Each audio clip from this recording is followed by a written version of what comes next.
La pandemia demostró que las enfermedades no respetan fronteras. Todos somos vulnerables. Es importante que ante la situación de aislamiento no se descuide la vacunación. Si dejamos de protegernos, aumenta el riesgo de que aparezcan otras enfermedades para las cuales ya contamos con vacunas. Asegúrate que vos y tu familia tengan las vacunas al día. Consulta con tu médico. La vacunación es esencial. Las vacunas protegen.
Buenas tardes, estimados colegas.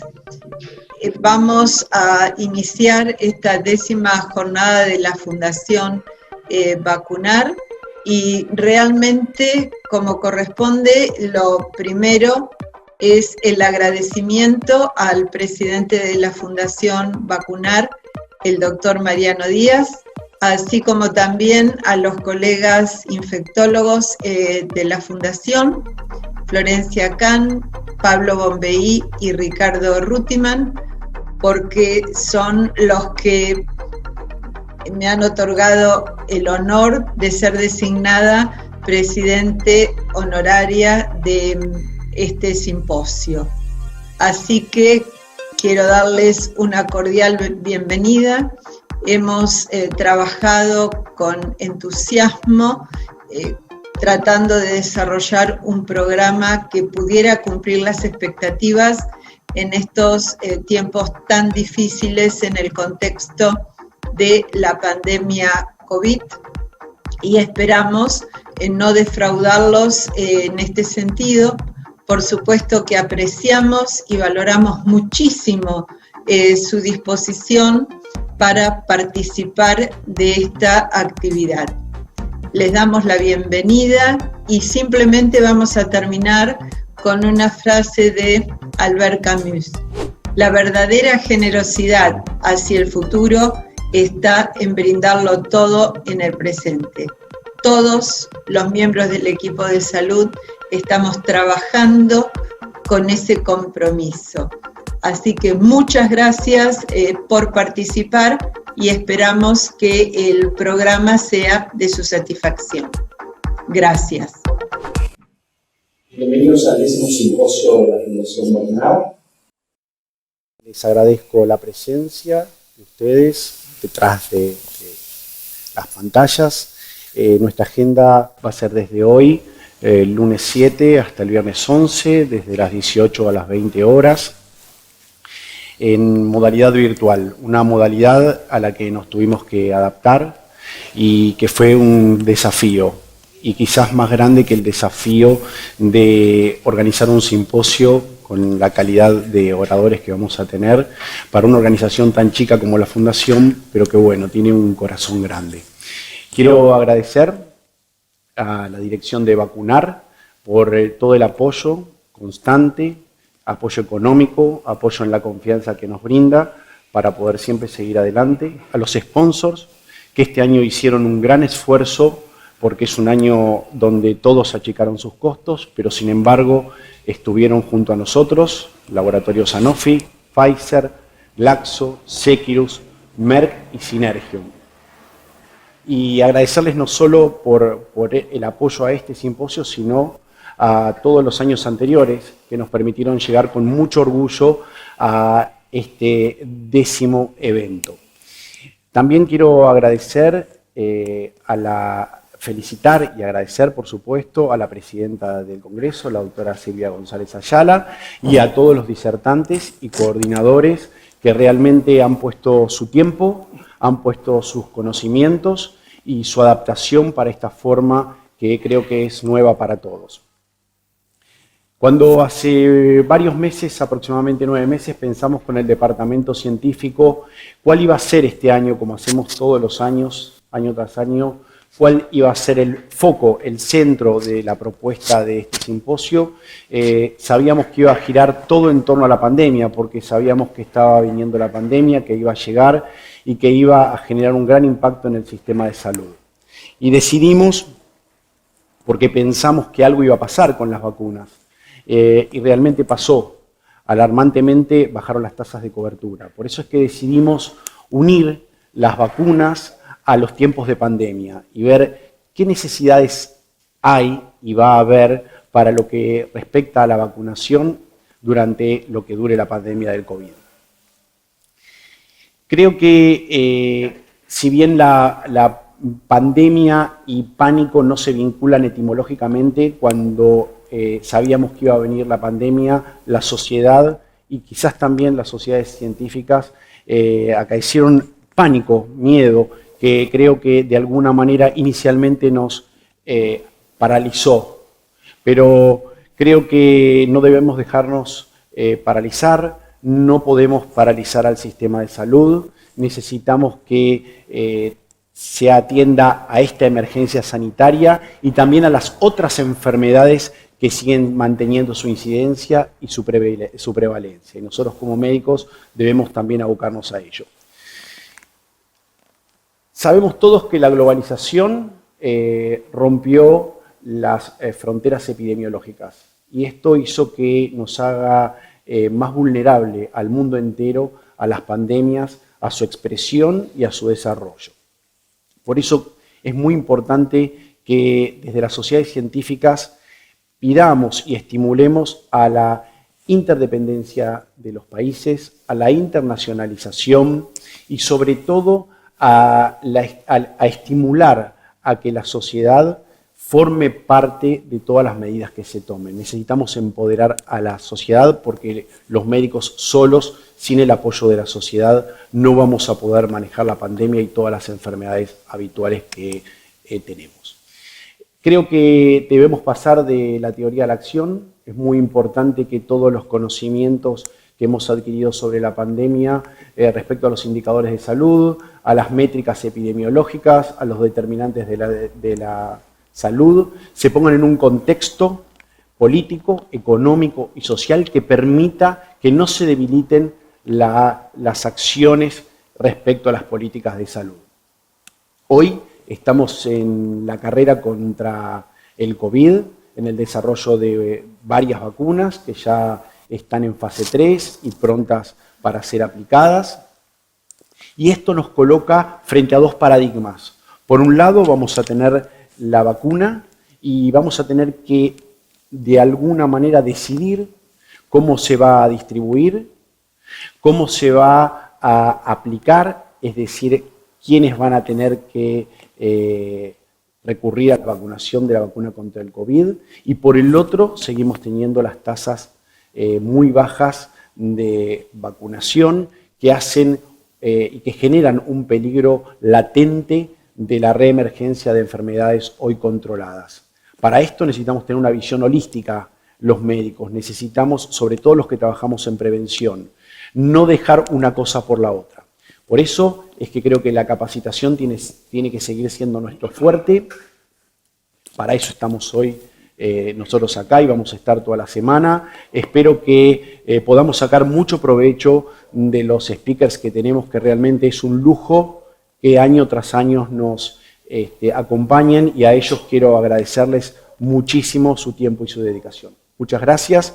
Le doy paso al doctor Enrique Casanueva, jefe de infectología pediátrica del Hospital Austral, que va a coordinar la mesa. Muchísimas gracias, Quique, por estar acá con nosotros. Bien. Te toca ponerte el barbijo. El barbijo. Yo me lo voy a sacar. Hola, ¿qué tal? Buenas tardes a todos. Bueno, creo que Mariano fue muy claro. Creo que frente al problema que estamos sobrellevando tenemos que tener una mirada positiva, pero realista. Y todos estamos esperando la vacuna del COVID, pero lamentablemente nos estamos olvidando de vacunas que tenemos disponibles, que son una excelente herramienta para evitar muchas enfermedades, tanto en niños como en adultos. Y bueno, el objetivo de hoy es que mientras esperamos la vacuna del COVID, no nos olvidemos de utilizar las vacunas que ya tenemos disponibles. Para la primera charla, sarampión, cómo nos fue en la epidemia, vamos a tener a la doctora Gabriela Elber. Ella es médica infectóloga y licenciada en bioquímica, es del área de vigilancia de enfermedades prevenibles por vacunación de la Dirección de Control de Enfermedades Inmunoprevenibles, el DICEI, del Ministerio de Salud de la Nación.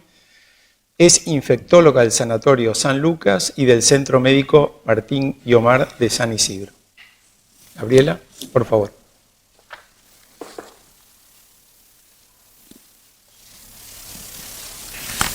Buenas tardes. Bueno, vamos a empezar entonces con la primera charla, contarles un poco cómo nos fue con el gran brote de sarampión que tuvimos y ya terminó hace muy poquito. Vamos a hablar un poco de los antecedentes, contarles del brote, todo lo que hicimos para poder controlar el brote, el impacto de todas estas acciones y un poco de saber cómo seguimos. Para ponernos en contexto, entre el año 97 y el 99 fue el último gran brote endémico de sarampión. Hubo en ese momento más de 10.000 casos y 66 fallecidos. En el año 98 se incluyó la vacuna triple viral al calendario en 2 dosis, una dosis a los 12 meses y otra al ingreso escolar. Desde el año 2000 no tenemos casos endémicos, los últimos casos endémicos fueron en la provincia de Córdoba, no tenemos fallecidos desde el año 99 y posterior a la eliminación hubo casos, hubo importaciones, pero fueron poquitos y aislados. De hecho, entre el año 2000, entre que eliminamos, y el año 2018 solamente habíamos tenido 43 casos. Acá se puede ver en este gráfico los casos en función de los años y las coberturas de vacunación. Como se ve, las barras azules se ve cómo fueron disminuyendo los casos a medida que aumentaron las coberturas.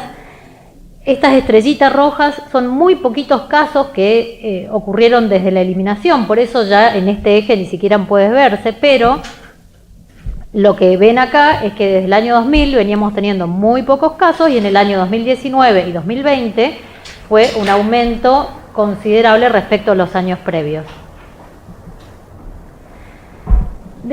Desde inicio del año 2019, en enero, hasta la semana 12 del año 2020, que fueron los últimos casos confirmados que tuvimos un total de 179 casos de origen desconocido y 20 casos importados. Y son dos situaciones totalmente diferentes. El brote de origen desconocido, que ahora les voy a contar más adelante, y los 20 casos importados, en realidad fueron 18 importados y 2 relacionados a la importación. Y si uno, vamos a ir viendo acá, cuando a medida que comparamos, son situaciones diferentes. Los importados son con una media de 37 años, generalmente tienen algún antecedente de vacunación, más 20% tenían 2 dosis de vacuna, un esquema completo. Y los brotes fueron muy limitados, o sea, en situación de eliminación un caso es un brote, o sea que a cada caso importado lo llamamos brote, y fueron brotes de un caso o un caso y un caso secundario, ¿sí? O sea, son muy limitados, a diferencia de este brote de origen desconocido que les voy a contar ahora. Fueron en total 179 casos de origen desconocido, 123 en el año 2019 y 56 en el año 2020. El brote se circunscribió a la ciudad de Buenos Aires y 19 departamentos de la provincia de Buenos Aires del área que limita con la ciudad de Buenos Aires. El genotipo fue D8, el linaje de este genotipo fue Hirschsprung. Recuerden que ahora podemos como llegar más allá del genotipo y esto nos permite poder seguir la epidemiología molecular del virus. Este Hirschsprung es el que venía encontrándose principalmente en Brasil, en el brote de Estados Unidos en el año 2019, o sea, es un virus que estaba muy ampliamente distribuido. Y la mayoría de los casos, 87% de los casos, pudimos agruparlos en 12 cadenas de transmisión. Es decir, que aparecía un caso y todos los demás estaban relacionados a ese primer caso que ocurría y podíamos seguirlos, ¿sí? O sea, esto que habla de que hubo circulación viral, pero no fue exagerada. Y además lo que se ve es que fue un brote por goteo. Fueron, si bien extendido en 29 semanas, fueron solamente 179 casos que uno, si ve este mismo periodo, por ejemplo, en Brasil, o lo que ocurrió en el brote de Nueva York, que terminó el año pasado, fueron brotes explosivos, de 1000 casos en 3 semanas, en poquitos meses. De los 179 casos, 85% fueron confirmados por laboratorio o por nexo epidemiológico, es decir, estaban directamente relacionados a un caso confirmado por laboratorio, y un 14% de los casos fueron confirmados por clínica. ¿Esto qué significa? Los casos confirmados por clínica son casos que son fracaso de la vigilancia. En realidad, probablemente pueden no ser casos, pero en una situación de brote, y no teniendo información suficiente, no habiéndose tomado muestra, no teniendo la información de vacunación de la persona, sin saber lo que ocurrió en el seguimiento, la comisión, todos estos casos son analizados por una comisión nacional, decidió, para mayor transparencia, confirmar estos casos, ¿sí? O sea que si sacamos estos casos confirmados por clínica, nos quedan 153 casos confirmados por laboratorio y por nexo epidemiológico. Acá lo que se ve fue la distribución geográfica, donde lo que les decía, Ciudad de Buenos Aires y los 19 municipios vecinos a la ciudad, y esto está por densidad, donde ven la parte roja, es donde tuvieron la mayor concentración de casos, que es la zona oeste, ¿sí? Acá lo ven por regiones sanitarias, recuerden que la provincia de Buenos Aires está dividida en regiones sanitarias. La región que tuvo más casos es la región séptima, la zona oeste de la ciudad, principalmente en los municipios de Merlo y Moreno, las tasas más altas y la mayor cantidad de casos, seguidos por La Matanza con una tasa de 0,96, la ciudad de Buenos Aires con una tasa de 0,78, la región quinta, que es la zona norte de la ciudad de Buenos Aires, con una tasa de 0,68 y la región sexta, la zona sur, con una tasa de 0,33. Cuando analizamos los grupos de edad, que acá es lo que yo les decía de diferente situación con los casos importados, la mayoría de los casos fueron niños, 47% de los casos fueron niños menores de 5 años, un 23% de los casos tenían entre 5 y 19 y un 24,2% de los casos eran adultos jóvenes de 20 a 44 años. 23,5% de los casos requirieron internación y tuvimos una mujer de 50 años, que era una inmunosuprimida, que falleció con un cuadro de encefalitis. Y esto es importantísimo porque esto no nos ocurría desde que habíamos eliminado la circulación endémica del virus. O sea, desde el periodo post-eliminación es la primera persona que falleció por sarampión en el país. Esto habla también de la magnitud y la importancia de este brote. 80% de los casos no estaban vacunados, es decir, eran adultos y no habían recibido su vacuna, eran niños y no tenían la vacuna que correspondía, o eran pacientes que tenían indicación de haber recibido la dosis 0, eran estos niños de 6 a 11 meses que tenían indicación de dosis 0 y no la habían recibido, a pesar de estar la indicación en ese área. Un 11% de los casos tenían esquema incompleto y solamente se registró 5% de los casos con 2 o más dosis de vacuna. Esto es la curva epidémica. Acá lo que podemos ver es cómo se sensibilizó el sistema de vigilancia en cuanto empezaron a aparecer los primeros brotes. Los que están en rojo, los primeros casos, perdón. Los que están en rojo son los primeros casos y lo gris es todo lo que se fue notificando y descartando, ¿sí? ¿Qué hicimos ante toda esta situación? Para poder contener cualquier brote, la respuesta está en la vacunación, en tener un sistema de vigilancia sensible y en poder responder rápidamente ante toda esta situación, y eso fue lo que se hizo. Se adquirieron dosis extras de vacuna triple viral, dosis extras a las que estaban planificadas de calendario, y de vacuna doble viral para las acciones de control de brote. Se trabajó, que ahora les voy a mostrar, en la capacitación a los equipos de vigilancia para poder responder rápidamente. Se trabajó fuertemente en comunicación, en difusión, en capacitar a los equipos de salud para que estén sensibles y puedan captar rápidamente los casos, en la vacunación del personal de salud y todo el tiempo con los socios estratégicos, con las sociedades científicas, con la Comisión Nacional, con otros ministerios, además del Ministerio de Salud. Se trabajó con fronteras, en los puertos de entrada, para que los turistas estén al tanto de la situación. Acá, no sé si se llega a ver las fechas, pero lo importante es que inmediatamente, ni bien salieron los primeros casos, inmediatamente se tomó la decisión de bajar la edad de vacunación, empezar a vacunar a los niños de 6 a 11 meses en las áreas comprometidas, en la ciudad de Buenos Aires y estos municipios de las regiones quinta, sexta, séptima y 12. En total, o sea, lo que se hizo fue bajar la edad en estos de 6 a 11 meses y dar una segunda oportunidad a aquellos niños que no habían recibido la dosis de la campaña de seguimiento 2018. Y a los niños de 1 a 2 años que no habían sido población objetivo de la campaña, se les dio esta posibilidad de tener la segunda dosis. Se aplicaron, se alcanzó una cobertura de 84% en dosis 0, en esta dosis de 6 a 11 meses, en todas estas áreas.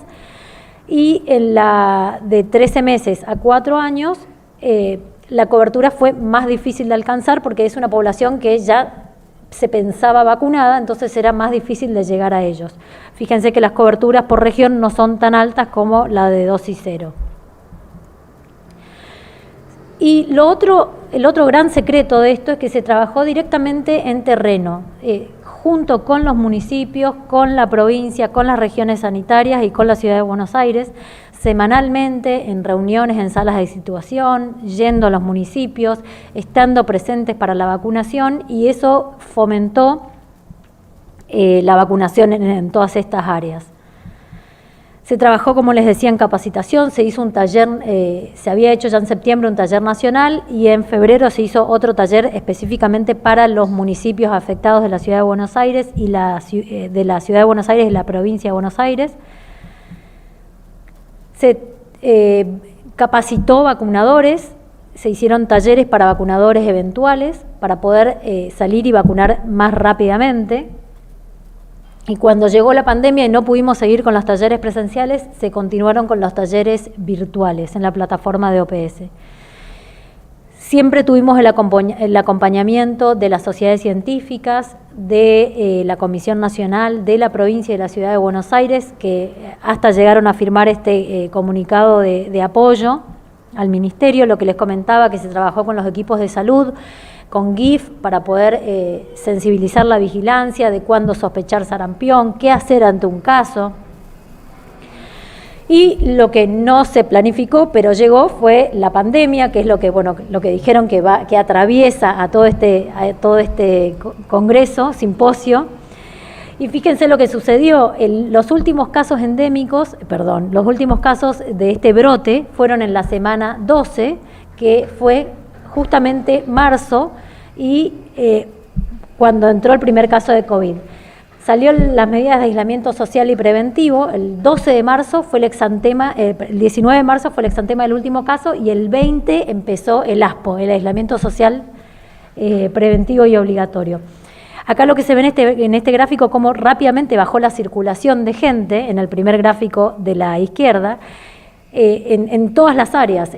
Las clases se suspendieron, bajó la circulación, la movilidad de la ciudad a la provincia, de la provincia a la ciudad. Y esto claramente también ayudó a controlar el brote, porque el sarampión, si no hay movilidad y la gente, además tenemos buenas coberturas, en general buenas coberturas de vacunación, esto hace que el brote se pueda contener. Esto es cómo impactaron las medidas, la vacunación en niños menores de 1 año, la dosis 0, de 6 a 11 meses. En los diferentes colores se ven las coberturas alcanzadas en las diferentes regiones, y las barras azules son los casos en menores de 1 año. En la semana 51 fue el último caso en la ciudad de Buenos Aires. En la semana 10 fue el último caso en la provincia de Buenos Aires, en la zona sur, en la región sexta. Y acá lo que vemos son todos los casos en las barras y todas las diferentes medidas que fuimos aplicando. Desde el primer momento, como les comentaba, se bajó la edad y se empezó a vacunar a niños de 6 a 11 meses y hasta los 5 años, y además vacunar a todos los adultos que no tuvieran las 2 dosis. Se empezó a trabajar en terreno, haciendo barrido en los barrios con casos. Se trabajó mucho en Merlo, en Moreno, en La Matanza, en San Martín, en los barrios. Tenían puntos específicos para vacunar. Se trabajó mucho también en los puertos de entrada, en los aeropuertos, en los puertos, en las terminales de crucero, para vacunar tanto al personal de migraciones y al personal de las líneas aéreas y de los cruceros, como avisar a la gente que llegara, que esté atenta. Ya a partir de diciembre se decidió que, bueno, como veíamos que seguíamos teniendo circulación y estábamos protegiendo a todos los que estaban acá, también se empezó a recomendar a los que vinieran a Ciudad de Buenos Aires del resto del país que tuvieran también esa dosis 0 y asegurar las 2 dosis de vacunación en todas las personas que llegaran al AMBA. Se continuó con toda la vacunación, como les decía, y en la semana 10 fue el primer caso de COVID en Argentina, en la semana 2 el último caso de sarampión, y coincidió con el inicio del aislamiento social preventivo y obligatorio. En conclusión, para decir que un brote de sarampión se cierra, tienen que pasar más de 12 semanas, que son 3 meses, 3 periodos de incubación máximos, sin casos, ¿sí? Pasaron mucho más de 12 semanas, o sea, desde la semana 12 ahora pasaron mucho más de 12 semanas, sin casos confirmados de sarampión. Todos los casos que teníamos sospechosos se descartaron, o sea que sabemos que no hay otros casos pendientes. Se implementaron rápidamente medidas de vacunación intensivas. El sistema de vigilancia, como se veía en ese gráfico que les mostré que tenía el pico, estuvo sensible. Se capacitó a los equipos de terreno y estuvieron muy sensibles y notificando muchísimos casos. Las vacunas estaban disponibles, se adquirieron vacunas para que estén disponibles, incluso con el ASPO, los vacunatorios, se reglamentó para que los vacunatorios, para que la gente pueda salir a vacunarse y tenga permiso para vacunarse. Fue fundamental el trabajo en terreno y el trabajo coordinado entre todos los niveles, el nivel municipal, el nivel regional, el nivel provincial y el nivel nacional. Es importante destacar la capacidad técnica de nuestro Laboratorio Nacional de Referencia, que nos puede decir todos los casos, qué genotipo, saber incluso que los importados que tuvimos eran diferentes de los del brote, porque podemos llegar más allá del genotipo. Y bueno, y lo que vimos de las medidas del aislamiento social. Pero tenemos desafíos y es lo que también se comentó en la apertura, estas coberturas de vacunación que vienen en descenso, que es lo que se ve en este gráfico, que año tras año vienen bajando, y en este último año, en 2019, fueron del 83 para primera y 82 para segunda dosis. Y esto no solo se ve para la vacuna triple viral, que es la que cubre para el sarampión, sino para todas las vacunas de calendario. Entonces tenemos que trabajar intensamente entre todos para revertir estas bajadas de coberturas y tener en cuenta que el aislamiento no va a seguir siempre, que las fronteras en algún momento se van a abrir y Brasil está transcurriendo un brote importantísimo. Y si en verano vamos a poder viajar, nos va a pasar lo mismo que pasó este año, a principio de año, que la mayoría de los casos importados vinieron de Brasil. Brasil tiene más de 10.000 casos, en todos, prácticamente todos los estados de Brasil tienen casos de sarampión, así que es muy importante tener en cuenta que todos los que viajen deben estar vacunados, ¿sí? Fundamental para que no se nos pase ningún caso y que ningún caso siga generando otros casos secundarios, tener un sistema de vigilancia sensible. Todos los profesionales de la salud, médicos, bioquímicos, enfermeros, que vemos un caso sospechoso, o sea, cualquier paciente con fiebre y exantema, debe ser notificado. Independientemente si estaba vacunado, si vino de afuera, si no vino de afuera, no importa. Fiebre y exantema se notifica. Cuando uno está ante un caso de fiebre y exantema, lo primero que tiene que hacer es recordar que el sarampión es de las enfermedades más transmisibles por vía respiratoria, o sea, el aislamiento respiratorio del paciente, completar la ficha, notificar que ahora todos conocemos el SISA y el SNBS y podemos notificar por SNBS, tomar las muestras, suero, orina e hisopado nasofaríngeo y realizar la notificación inmediata. Porque cuando uno notifica, pasa lo mismo que con COVID, uno notifica, se dispara una alarma. El nivel regional, el nivel municipal, el nivel local, se entera de que uno tiene un caso sospechoso y enseguida dispara las acciones, que es lo que va a contener este caso. Si uno espera a tener el caso confirmado, el sarampión se contagia desde 4 días antes hasta 4 días después del exantema. Si uno espera el resultado del laboratorio, está tarde para poder contener ese caso. Así que las acciones se disparan con la sospecha. Uno notifica la sospecha sin esperar el resultado y eso ya hace que el nivel local vaya a la casa del paciente y que haga todas las acciones de contención. Haga la visita domiciliaria, se asegure que todos los contactos estén vacunados. Recuerden que la vacunación para sarampión dentro de las 72 horas de la exposición sirve como bloqueo, o sea, para intentar cortar y parar esa infección. Hay que evaluar a todos los contactos en la escuela, en el lugar de trabajo, en el barrio, según cómo se haya movido el paciente. Realizar búsquedas activas si corresponden y hacer el monitoreo de vacunación de la zona. Esto es todo y no quiero dejar de agradecer a todos los que trabajaron para poder contener este brote, a la Comisión Nacional para Certificación de la Eliminación de la Circulación Endémica, a los programas de inmunizaciones y epidemiología de la ciudad y de la provincia de Buenos Aires, a todos los que trabajan a nivel local, a nuestros directivos del Ministerio de Salud. Sin la decisión política de avanzar en la contención del brote no lo hubiéramos podido lograr, y reconocer al Laboratorio Nacional de Referencia. Bueno, muchas gracias por su atención y acá está el mail si necesitan cualquier consulta. Bueno, muchas gracias, Gabriela. La verdad que uno queda un poco apabullado por la cantidad de trabajo que tuvieron y algunos se preguntarán, ¿vale la pena tanto trabajo? Bueno, los que ya tenemos más de 4 décadas de médicos y hemos visto el sarampión como algo cotidiano y hemos visto a los chicos que se morían con encefalitis, que se morían con neumonía, hemos visto las emergencias y hemos visto los brotes intrahospitalarios. Realmente nos parece genial que podamos responder tan rápido frente a una patología que los residentes actuales no conocen. Y bueno, al no conocer también uno a veces subestima, pero bueno, felicitaciones. Recién Gabriel hablaba de una persona que había muerto de encefalitis por sarampión. Continuamente todos los días nos hablan de las muertes por COVID. Bueno, hay un virus en la Argentina que mata aproximadamente 2.000 mujeres por año, el papilomavirus.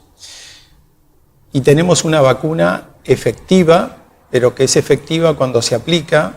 Y el gran desafío es que es difícil vacunar al adolescente, es difícil vacunar al adulto. Entonces, para vacunas contra papilomavirus, nuevas indicaciones y esquemas, la doctora Eve Vázquez, que es médica infectóloga de la Fundación de Centros de Estudios Infectológicos, FUNSEI, secretaria de la Comisión de Vacunas de la Sociedad Argentina de Infectología y representante de dicha sociedad en la CONAIN, nos va a brindar las últimas novedades sobre el tema. Gracias. Bueno, buenas noches. Muchísimas gracias a la Fundación Vacunar por la invitación para hablar sobre vacunación contra VPH, las nuevas indicaciones y esquemas. Entonces, para comenzar, recuerden que, como ven en la diapositiva, tenemos 3 vacunas disponibles en el mundo: bivalente, tetravalente, nonavalente.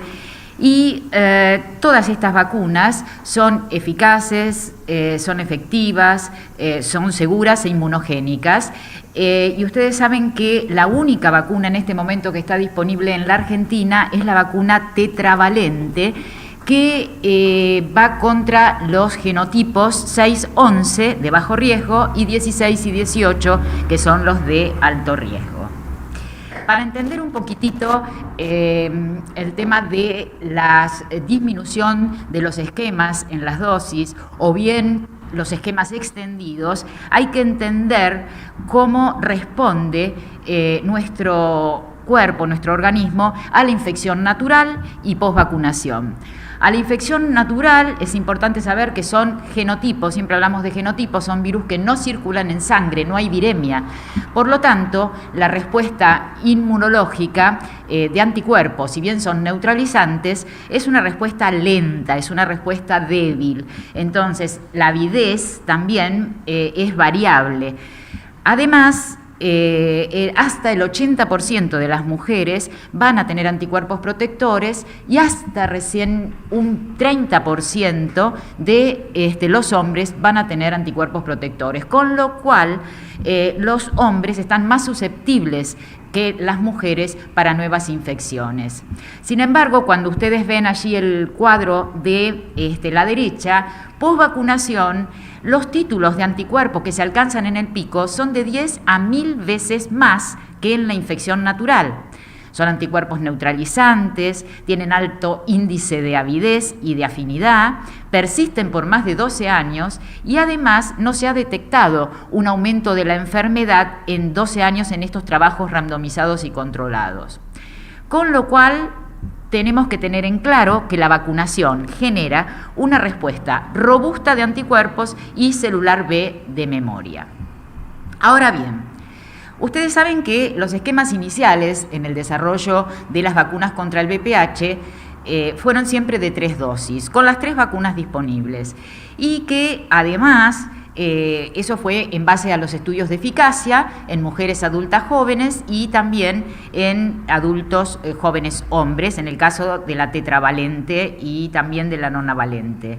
También se hicieron estudios, allí fue demostrada la eficacia, entonces también se realizaron estudios puente de inmunogenicidad para licenciar las vacunas contra VPH en menos de 15 años. En la inmunogenicidad puente siempre se utiliza como un subrogado de eficacia en vacunas.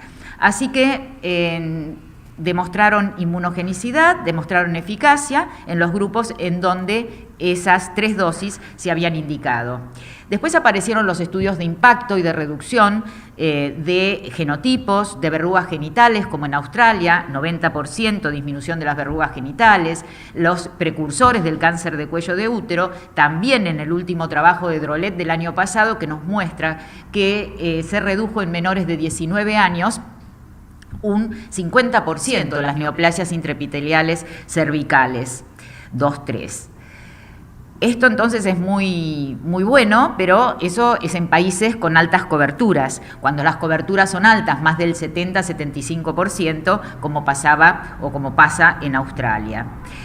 También los esquemas de 2 dosis después fueron autorizados en base también a estudios puente, en donde se estudiaron las poblaciones menores de 15 años con 2 dosis versus las 3 dosis en adultas jóvenes. Y entonces allí también se aprobó la vacunación en 2 dosis En el 2014 eso hace que SAGE recomendó 2 dosis de vacuna VPH para niñas menores de 15 años en base a estos estudios. En esta diapositiva les traigo una revisión del Cochrane de 2 dosis extendidas en menores de 15 años, que obviamente esas 2 dosis en menores de 15 años nos brindan una oportunidad para aumentar el acceso a la vacunación y aumentar las coberturas. Fíjense que los estudios fueron la mayoría de inmunogenicidad con las 3 vacunas, con un grado de evidencia alta a moderada. Y la efectividad, bueno, el grado de evidencia no fue tan moderado, en realidad fue muy bajo y no hubo diferencia o mejor efectividad entre los distintos esquemas. Entonces, estamos de acuerdo que las 2 dosis sirven y que son inmunogénicas, pero ¿persisten esas 2 dosis? Y sí, en agosto de este año, en el CID, se publicó el estudio de inmunogenicidad de 2 y 3 dosis con la vacuna tetravalente, que persistía esa inmunogenicidad cuando se las comparaba con mujeres más grandes 10 años. Así que estos estudios lo que demostraron es que esa inmunogenicidad a largo plazo con esquemas de 2 dosis se mantiene. Y fíjense en las curvas, si ustedes ven a la derecha, ahí tienen los genotipos, digamos, de VPH. Si bien el 18 es el que más baja, siempre están los niveles de anticuerpos por encima del cutoff. Entonces estamos de acuerdo que en menores de 15 años, tanto la EMA como OMS como el CDC recomienda esquemas de 2 dosis. En general los esquemas son entre 0,6 y 0,12. OMS nos dice, niñas puede extenderse hasta 15 meses. Pero vivimos en un mundo poco equitativo, digamos, en el cual el 85% de los cánceres de cuello de útero se ubica en países de bajos ingresos y de los cuales llega la vacunación un 12% aproximadamente con una sola dosis. Estos son datos que los presentaron hasta el 2014 y ahora se están por presentar nuevos datos. Aumentó un poquitito, pero 16%, no mucho. Con lo cual está bueno pensar en estudios de una dosis. Sumado a esto, hay un aumento de la demanda de vacunas contra el VPH y una disminución de la producción. Y las vacunas tienen alto costo, con lo cual es un buen combo como para pensar en estudios de una dosis o con dosis extendidas. Fíjense en el cuadro como el estudio de Costa Rica de Kramer, estudiado con la vacuna bivalente a mujeres que tuvieron en el estudio de Costa Rica randomizado y controlado vacunación incompleta. Ellos estudian, es un estudio observacional, en donde a los 11 años hay persistencia de esa efectividad de inmunogenicidad después de ese lapso. Y el estudio de India, que había comenzado como un estudio randomizado y controlado y se convirtió en un observacional, fíjense que muestra con la tetravalente en distintas dosis, a los 7 años también una efectividad comparable entre las diferentes dosis contra infección persistente. Pero estos son estudios observacionales y para uno poder implementar un esquema de vacunación también necesita estudios randomizados. Entonces, estos estudios randomizados todavía no están disponibles. Uno es el estudio escudo, hay varios, pero el escudo, por ejemplo, es vacuna bivalente y versus nonavalente en Costa Rica, es 1 versus 2 dosis, van a tardar 4 años, generalmente en 2024 van a estar listos estos estudios, lo mismo que el DORIS que se está realizando en Tanzania. Por ahora entonces redondeamos y decimos las 2 dosis, hay esquemas extendidos, después si quieren podemos hablar de esos esquemas extendidos que se dan con las vacunas tetravalente y nonavalente, con 2 dosis, que en realidad nos dan la pauta de que hay memoria inmunológica y que se puede vacunar con lapsos de años mucho más extendidos o de meses mucho más extendidos. Bueno, y la segunda parte es nuevas indicaciones y aprobaciones de las vacunas contra el VPH. ¿Y cuál es la racionalidad o el racional, digamos, de estas nuevas indicaciones y aprobaciones? Es lo que vamos a ver a continuación. Fíjense, lo primero es que en el mundo el cáncer orofaríngeo ha aumentado. Esto es sin duda, este es un esquema de Martel que siempre lo presentamos en las charlas cuando hablamos de carga de enfermedad. Y si ustedes ven esa pirámide que está a la izquierda, antes le seguía en orden de frecuencia decreciente al cáncer de cuello de útero el anal. Esto ha sido reemplazado mundialmente por el orofaríngeo.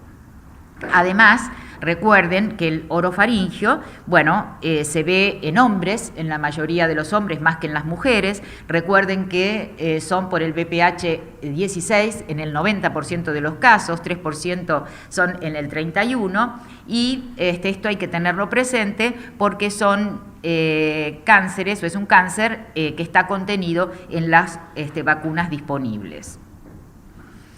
¿Qué pasó? Los CDC, además, en Estados Unidos puntualmente, ellos nos dicen que los casos anuales de cáncer por VPH han sido reemplazados por los cervicales, por el orofaríngeo en primer lugar. Entonces, basados en esto, que es en la carga de enfermedad, basados además en que había habido estudios observacionales en pacientes, hombres que practican sexo con otros hombres HIV, en donde demostraron una eficacia con un endpoint secundario a la infección oral, demostraron una eficacia de un 80% aproximadamente, basados también en estudios de vigilancia epidemiológica que vieron que los vacunados tenían menos VPH oral que los no vacunados, y teniendo en cuenta que como endpoint intermedio en las infecciones por los VPH mucosos se utiliza la infección persistente por más de 6 meses, bueno, como subrogado de protección, también consideraron las infecciones anogenitales causadas por los mismos genotipos, y así, con todos esos puntos, autorizaron en junio de 2020 la indicación de la nonavalente para el cáncer orofaríngeo, para la prevención del cáncer orofaríngeo. Esta autorización es provisoria hasta que el estudio randomizado que se está haciendo en hombres entre 20 y 45 años esté listo.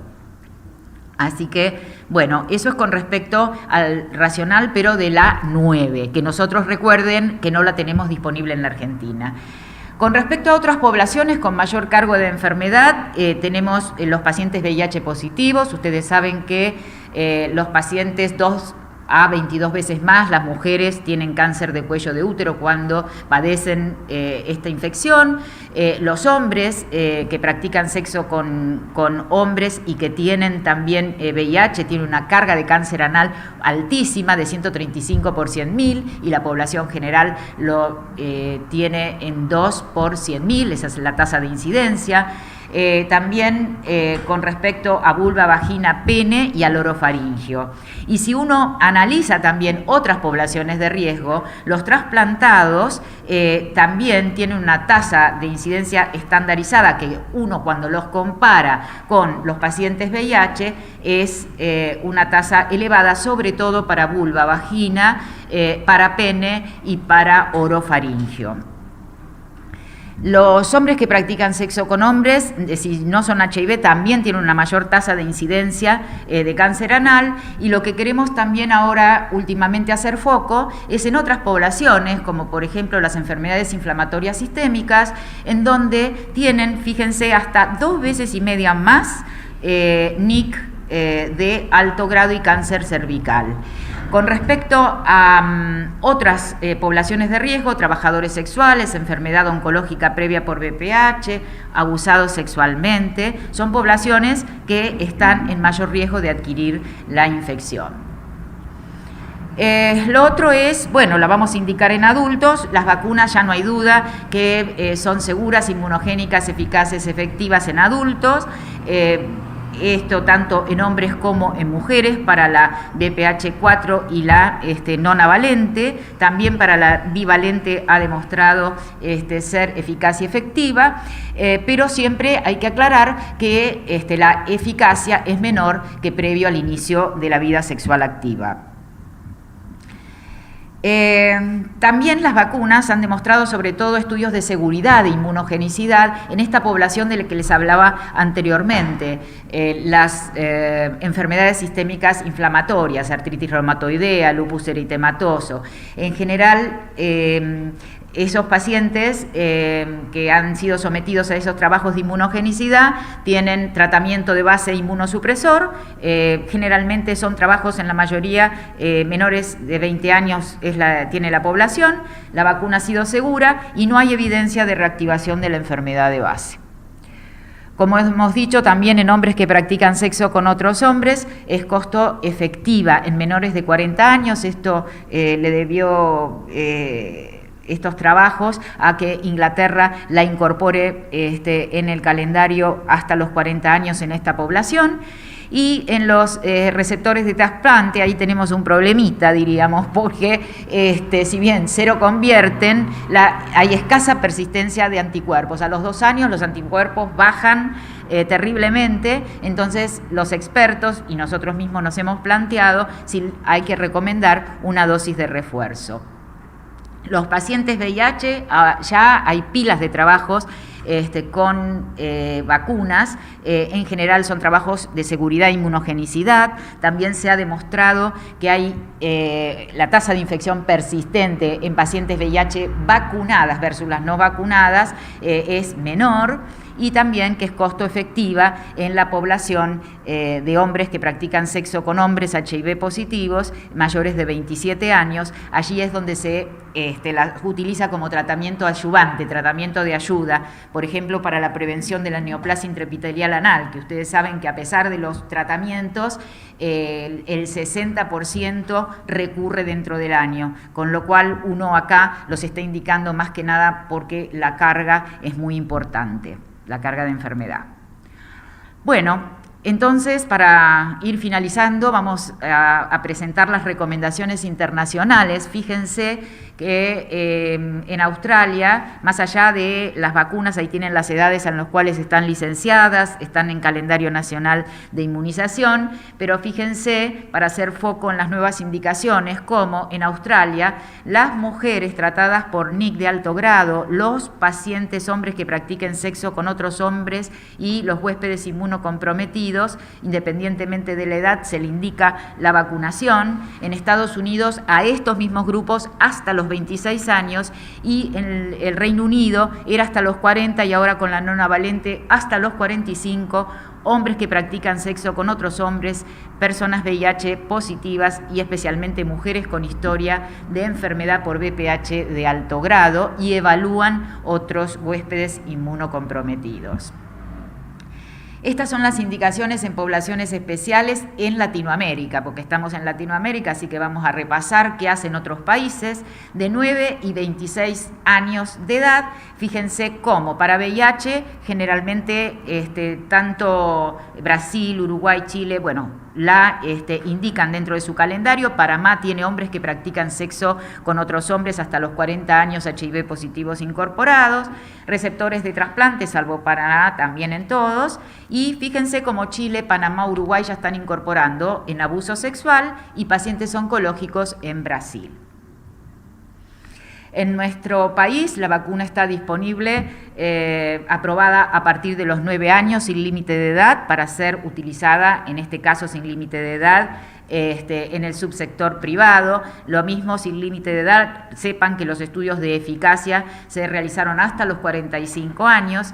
Y en el calendario nacional en la Argentina, gratuita, obligatoria en ambos sexos, a los 11 años, y en VIH y trasplantados hasta los 26 años. El esquema actual tenemos la tetravalente, con lo cual hasta los 13 años inclusive es 0 y 6 meses, y a partir de los 14 años, si comienzo a dar la primera dosis, a partir de los 14 años o en huéspedes inmunocomprometidos, son las 3 dosis habituales. Por último, las recomendaciones de la Sociedad Argentina de Infectología, que estas las confeccionamos el año pasado. Bueno, entonces, obviamente que jerarquizamos la vacunación en el calendario nacional de inmunización previo al inicio de la vida sexual activa, donde la vacuna obviamente que ha mostrado mayor eficacia y efectividad. Pero también promovemos como sociedad científica vacunar a varones y mujeres en edades comprendidas entre 11 y 26 años que no hayan sido vacunados previamente. Y lo otro que hicimos fue revisar la bibliografía para vacunar a varones y mujeres de 9 a 10 años inclusive y de 27 a 45 con condiciones de base o factores que los hagan más vulnerables a adquirir esa infección o enfermedad por VPH, que son los grupos que estuvimos hablando hasta ahora: hombres que practican sexo con otros hombres, las abusadas sexualmente. Por eso consideramos la edad entre 9 a 10 años, porque es una edad donde por ahí los abusos se dan en el contexto familiar y son reiterativos. Y los diabéticos también los incorporamos, y la enfermedad oncológica previa por VPH, porque ustedes saben que el que hace una enfermedad por VPH puede tener cáncer por VPH en otra localización. Así que también recomendamos la vacuna. ¿Qué pasa si no tengo factores o condiciones predisponentes? Se puede considerar después de los 26 años y como tratamiento adyuvante de ayuda de lesiones por VPH para evitar recurrencias. Pero acá sí hay que ser claro con los pacientes, hay que decirles: los pacientes pertenecientes a este grupo, usted debe ser advertido que la eficacia o efectividad de la vacuna puede ser menor que en la población menor de 26 años y que los tratamientos estos adyuvantes pueden disminuir las recurrencias pero no eliminarlas. Así que, para terminar, los VPH y su prevención nos enfrentan a nuevos desafíos. La carga de cáncer uterino en el mundo continúa siendo alta, especialmente en países en vías de desarrollo y de bajos ingresos. Los esquemas alternativos en menores de 15 años son una oportunidad para facilitar el acceso a la vacunación, mejorar las coberturas. Debemos evaluar nuevas indicaciones, especialmente en poblaciones con mayor riesgo de adquirir la enfermedad. Y por supuesto que debemos continuar priorizando la vacunación contra VPH en niños y niñas previo al inicio de su vida sexual activa, donde la vacunación ha demostrado mayor eficacia y efectividad. Así que muchísimas gracias, les agradezco también a mis compañeros de la Sociedad Argentina de Infectología porque consensuamos estas recomendaciones para VPH y especialmente a Natalia, mi compañera de VPH en todos los ámbitos, que también obviamente trabajamos duro en estas recomendaciones. Muchísimas gracias. Muchas gracias. En primer lugar, quiero agradecerle a los organizadores por la invitación y también felicitarlos por el desafío de llevar a cabo este simposio a pesar de las circunstancias en las que estamos. Y bueno, el tema que me convoca hoy es hablar de impacto de la vacunación antineumocóxica en nuestro país. Y para eso vamos a pasar rápidamente por estos 4 puntos para detenernos principalmente en el tercero, que es justamente el impacto que ha tenido la vacunación antineumocóxica, pero vamos a traer algunas particularidades de lo que es la infección por neumococo y la estrategia de vacunación en Argentina, como para que todos estemos en línea en lo que estamos hablando, básicamente. Respecto a generalidades, ustedes saben que el neumococo son cocos gram positivos capsulados. La particularidad de esta cápsula de polisacáridos es que es su principal factor de virulencia y que a partir de esta cápsula y con las diferencias de composición que pueda tener, se definen los distintos serotipos de neumococo. Hay más de 90 serotipos descriptos, la protección generalmente se considera serotipo específica, pero se ha demostrado que puede haber protección cruzada entre serotipos relacionados, como pueden ser el 6A y el 6B, el 19A y el 19F. Y mundialmente, algunos de estos serotipos han sido relacionados a mayor carga en relación a producir enfermedad neumocóxica invasiva a nivel mundial en los niños, así como otros han sido relacionados a mayor probabilidad de resistencia a antimicrobianos. Y una característica particular que tenemos que tener en cuanto a neumococo es que la aportación, a diferencia, por ejemplo, de lo que puede pasar con meningo, es principalmente en lactantes y niños pequeños. niños. Y entonces, si ustedes ven el gráfico de la derecha, pueden ver cómo el fondo amarillo que se va, perdiendo a medida que crecen los grupos etarios, marca como fuertemente la aportación en los grupos de lactantes y niños pequeños, los cuales pueden transmitir a partir de su portación orofaringia la bacteria a todos los otros grupos etarios, así como a los adultos mayores, quienes, por su estado de inmunosenescencia, tanto los lactantes como los adultos mayores, los extremos de la vida, son los dos grupos con mayor riesgo de enfermar y morir por neumococo. La aportación en lactantes pequeños está descrita es distinta en distintos países. En los de bajos y medianos recursos es más alta y está entre 25 y 87%, en los adultos entre el 5 y el 10%, y esto puede alcanzar valores más altos en adultos que tengan contacto frecuente con niños, y en grupos cerrados como instituciones, colegios, también puede alcanzar valores más altos. En cuanto a las formas clínicas de presentación, tenemos dos grandes grupos, que son las enfermedades no invasivas de mucosas, como la otitis media, la sinusitis, la neumonía aguda de la comunidad, y el otro gran grupo, que son las enfermedades invasivas, donde lo que se rescata es neumococo en algún líquido estéril o en algún sitio estéril, como la meningitis, la sepsis, la neumonía bacteriémica, que no es la gran carga de enfermedad, pero sí son las que tienen más morbimortalidad. Y esto se ve reflejado en esta pirámide, donde la base está formada principalmente por las enfermedades que no son invasivas, con alta carga de enfermedad, con más baja morbimortalidad, y en el vértice con las enfermedades invasivas, como la meningitis, que tienen una mortalidad y una morbilidad mucho más alta. Y entonces la letalidad por enfermedad invasiva en niños es mayor en países de bajos y medianos ingresos y está descrita desde el 1.5 hasta el 20% en la sepsis y del 10 al 50% en la meningitis, y sabemos que los que sobreviven a estas enfermedades graves pueden llegar a tener un riesgo de secuelas neurológicas a largo plazo que va del 20 al 30% y que son desde hipoacusia, sordera, retraso mental, trastornos en el aprendizaje, anomalías motoras, convulsiones. Y más allá de estos dos grandes grupos, que son los extremos de la vida, que tienen mayor riesgo de enfermar y de morir por infección neumocóxica, en el medio está todo el grupo de personas que pueden llegar a tener algún factor predisponente que los hagan más vulnerables a enfermar y complicarse por infección invasiva por neumococo, aquellos que tienen enfermedades cardíacas crónicas, pulmonares crónicas, diabetes, asplenia, inmunodeficiencias, entre otros aspectos. Y en este contexto, la estrategia de vacunación en Argentina comienza con la introducción de la vacuna contra neumococo, la vacuna 13 valente, al calendario nacional en el año 2011 y se implementa a partir del año 2012 con el objetivo de controlar la enfermedad neumocóxica invasiva en Argentina y disminuir la morbimortalidad por neumonía y por enfermedad invasiva en nuestro país. El esquema con que se introdujo en lactantes fue un esquema de 2+1 a los 2 y 4 meses y el refuerzo a los 12 meses de edad, y el primer año de la estrategia se hizo una estrategia de catch-up para captar a los chicos entre 13 y 24 meses solamente durante el primer año de la estrategia que está recomendada también por la Organización Mundial de la Salud en los países que incorporan esta vacuna calendario. ¿Y qué fue lo que pasó con las coberturas de vacunación a partir de ese momento? Ustedes fíjense cómo rápidamente en el año 2013 se alcanzaron para las primeras dosis coberturas por encima del 95%.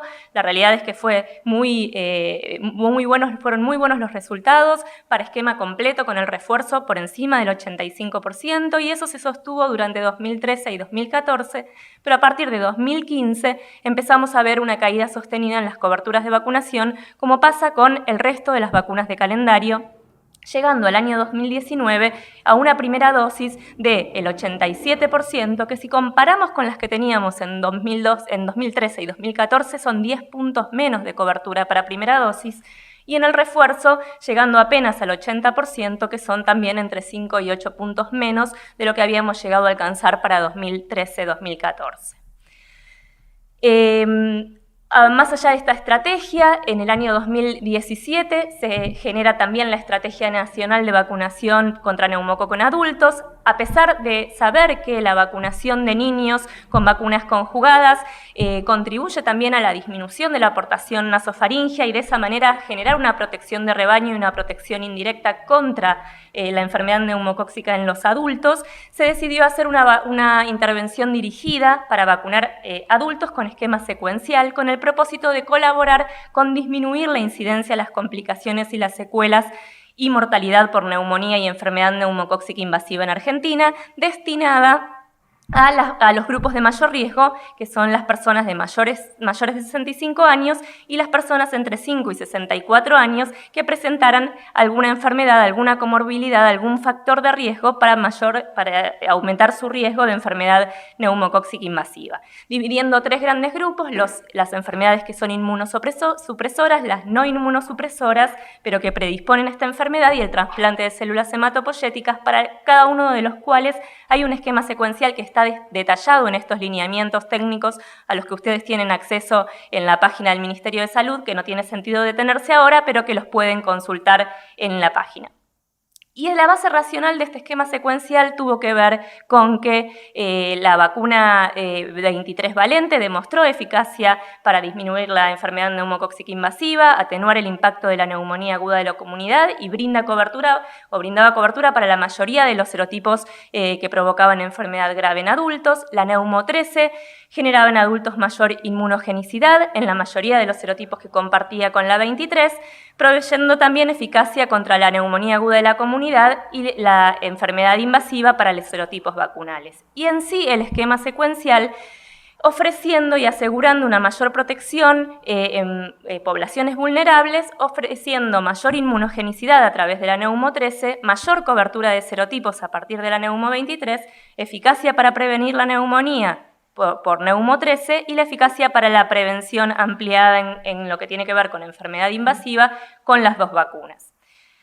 Y en este sentido, ¿cuál fue el impacto que hemos visto? Si ustedes se fijan en lo que es la vigilancia, nosotros vigilamos principalmente dos patologías que tienen que ver con la neumonía y la meningitis, como para evaluar el impacto de la vacunación antineumocóxica, y podemos ver que antes de la introducción de la vacuna, que es donde está la flecha verde, nosotros registrábamos, se notificaban entre 200 y 250.000 neumonías en la población total por año, con tasas de incidencia de 500 a 550 cada 100.000 habitantes, y eso fue reduciéndose en forma sostenida luego de la introducción de la vacuna hasta llegar al valor más bajo, que fue en el 2018, con menos de 150.000 casos totales notificados de neumonía, con tasas de 343, que para el 2019 evidencian un leve aumento que no es preocupante, pero que se evidencia respecto de lo que veíamos de 2018.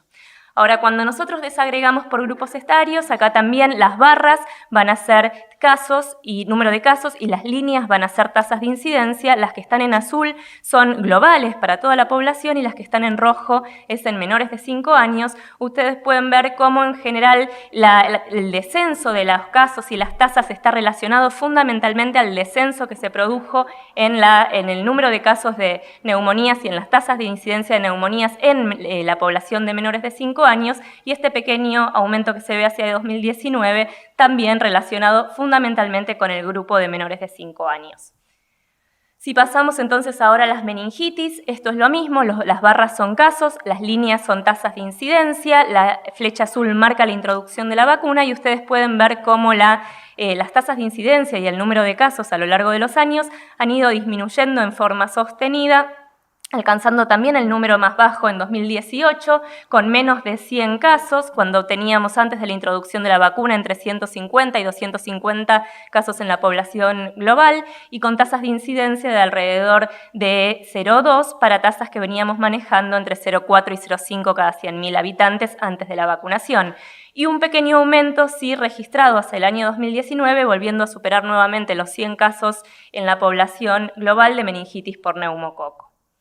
Esta la pasamos porque es lo mismo en relación a las coberturas de vacunación. Acá lo que yo quiero mostrarles sí es desagregado por grupo etario. Fíjense, estos son números de casos y cada columna representa un año desde el 2013 hasta el 2019. Fíjense cómo en el grupo de menores de 5 años, desde del año siguiente de la introducción, en el 2013, vemos un descenso sostenido en las meningitis, en los casos de meningitis en este grupo etario, con un pequeño aumento en el año 2019.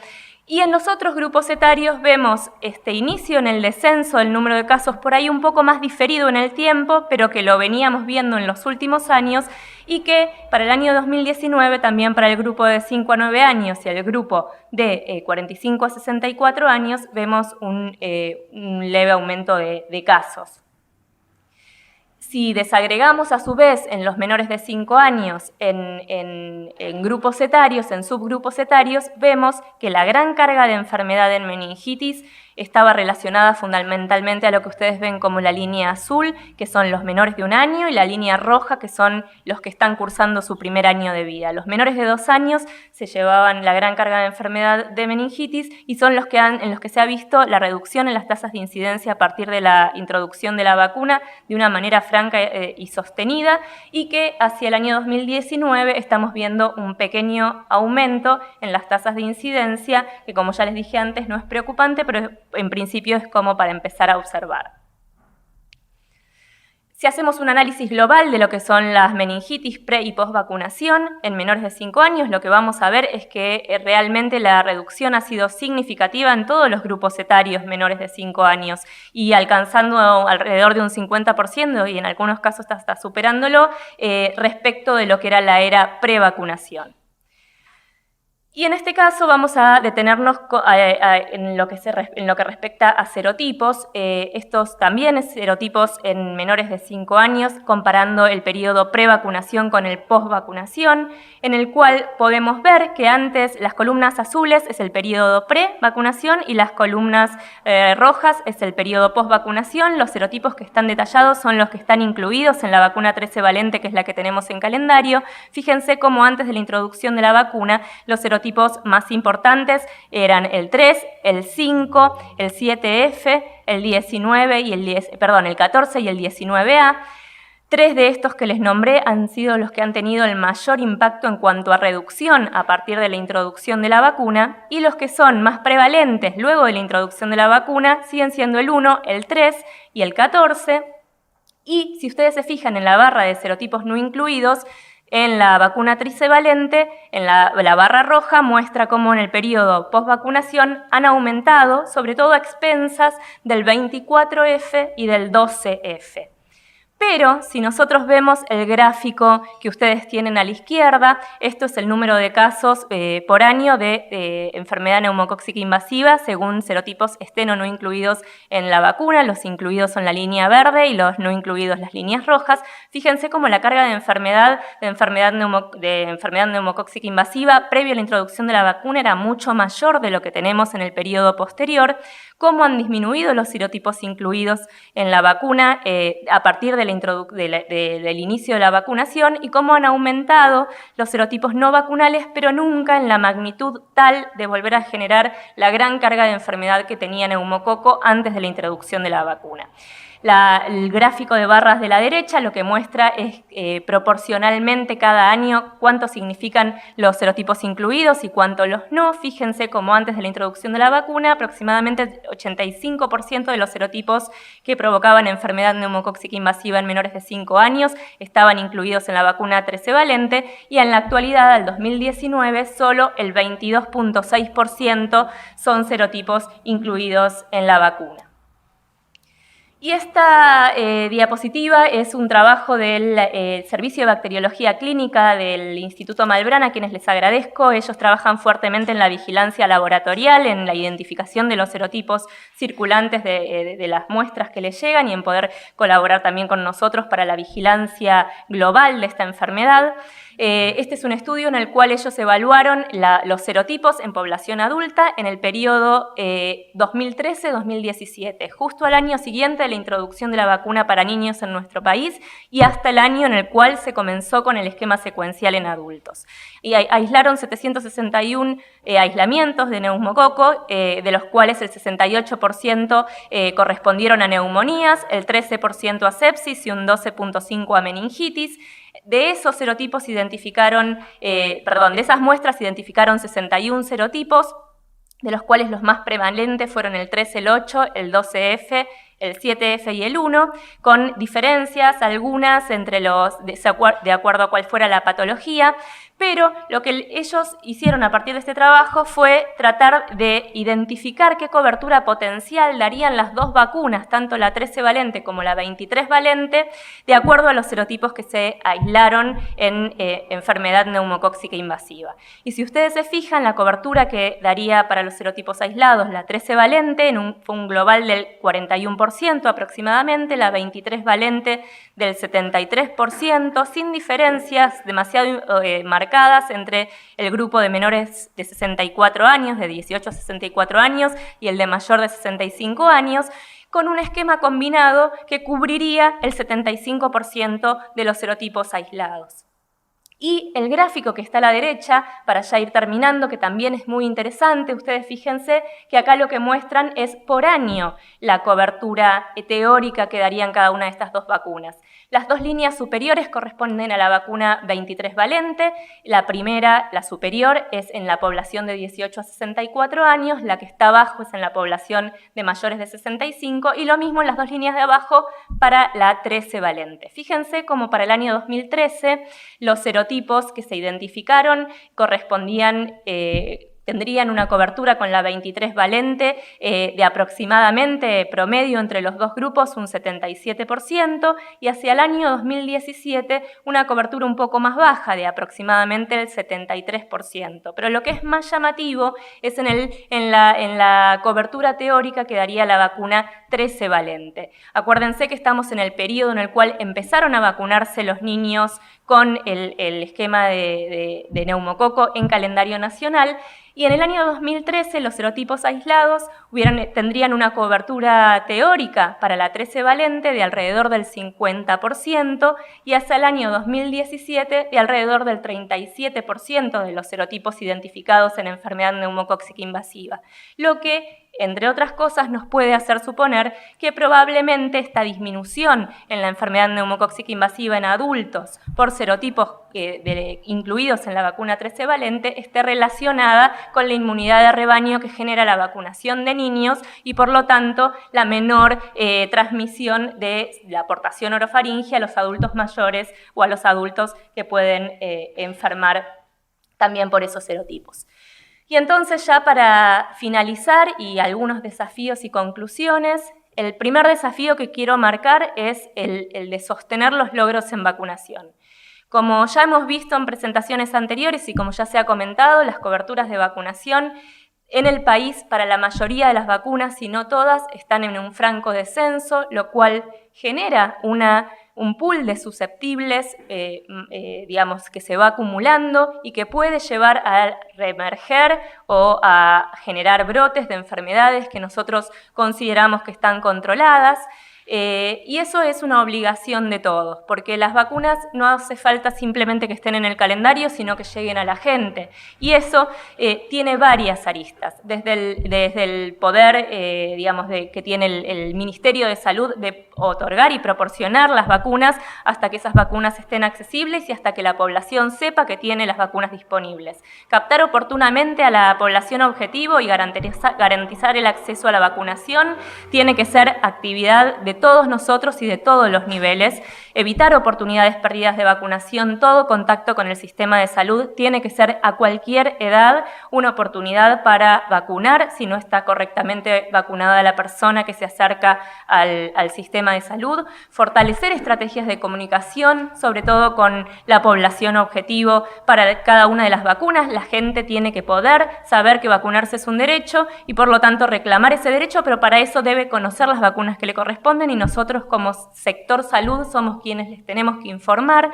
Sostener obviamente la notificación oportuna de casos y el monitoreo continuo de todas las estrategias de vacunación y como conclusiones remarcar la importancia que tiene la notificación de los casos para poder optimizar la vigilancia epidemiológica, porque esto es finalmente lo que lleva a que haya una toma de decisiones basada en la evidencia y que la evidencia local sea una evidencia fuerte como para que las decisiones sean correctas, y la necesidad del compromiso de todos los sectores para poder optimizar las coberturas de vacunación. Nuestro calendario es uno de los más amplios de la región, tenemos un montón de vacunas, a veces se ha tornado también un poco complejo, pero necesitamos que esas vacunas no solamente estén colgadas en un cuadro que diga que le corresponden a cada grupo etario, sino que lleguen a cada uno de los niños, adolescentes y adultos que tienen que estar correctamente vacunados. Muchas gracias.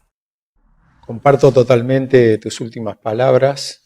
La vacuna más eficaz es aquella que se aplica. Si no se recibe, no tiene eficacia. Bueno, vamos a tener un pequeño intervalo y después nos va a acompañar el doctor Eduardo López.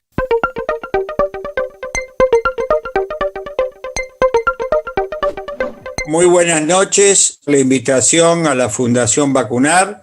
Es un gusto compartir en este espectacular simposio de la Fundación Vacunar sobre justamente enfermedades inmunoprevenibles y compartir con muchos amigos, diríamos, este simposio.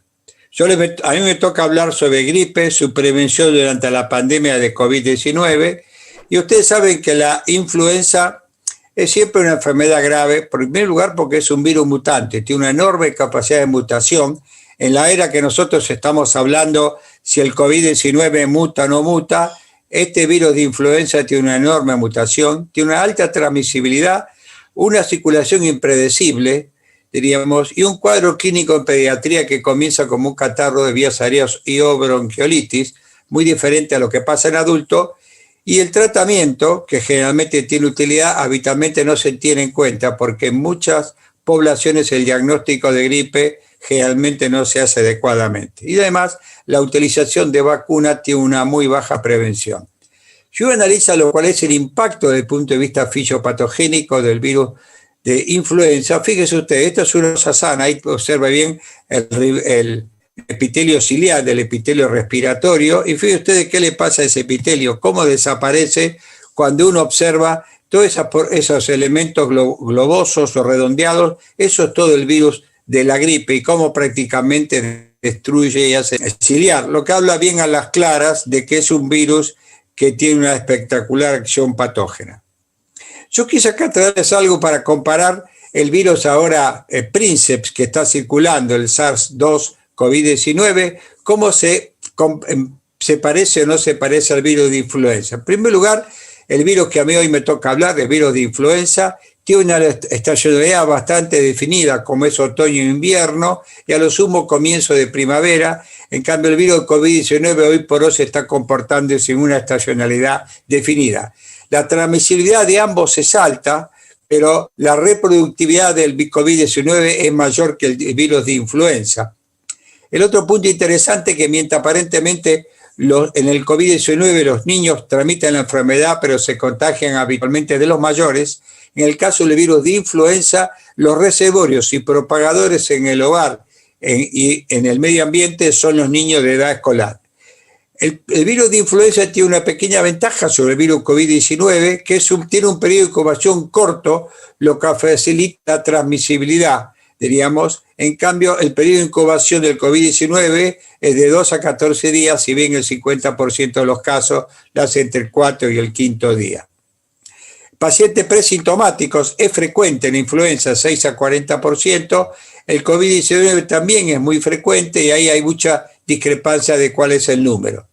Ambos dan infecciones asintomáticas, sintomáticas y presintomáticas. La mutación en influenza, diríamos, acá ahí está equivocado, el virus de influenza muta todos los años de forma variable. COVID-19 se sabe con certeza. El virus de influenza tiene vacuna y tratamiento, como el oseltamivir, y tiene vacuna, el virus todavía no tiene un tratamiento efectivo demostrado y la vacuna están en fase de estudio. El modo de transmisión de influenza en general tiene un mecanismo de transmisión muy parecido, diríamos, también del COVID-19, en el cual las partículas más de 5 milimicrones, partículas grandes hasta 1 metro de distancia, 1,5 metros, y también quedan partículas pequeñas, menos de 5 milímetros, suspendidas al aire y transportadas por los movimientos de aire, que permanece en una nube de partículas. Y acá ven ustedes en este trabajo, publicado ya en el 2006, como uno puede observar la nube de pequeñas partículas que quedan suspendidas en el aire, y las otras, las partículas más grandes de 5 milímetros, son las que caen balísticamente al suelo o sobre la ropa, superficies porosas o no porosas, y afecta al tracto respiratorio superior, mientras que las pequeñas partículas afectan a ambos epitelios. Lo que pasa, esto es lo que hace que cuando un virus tiene estos dos mecanismos de transmisibilidad, lo hace enorme eficiente para contagiar. Los niños tienen importancia, y por eso lo traigo, que en general los niños pequeños eliminan el virus hasta 6 días antes, previos a los datos clínicos, y habitualmente en los niños la eliminación viral, a diferencia del adulto, puede durar hasta 10 días, mientras que los adultos eliminan al cuarto, hasta el quinto y al sexto día. Y en general los niños de edad preescolar y escolar son la fuente de difusión de influenza en la comunidad, y habitualmente cuando el virus de influenza comienza a circular en forma más importante es después del comienzo de la escolaridad.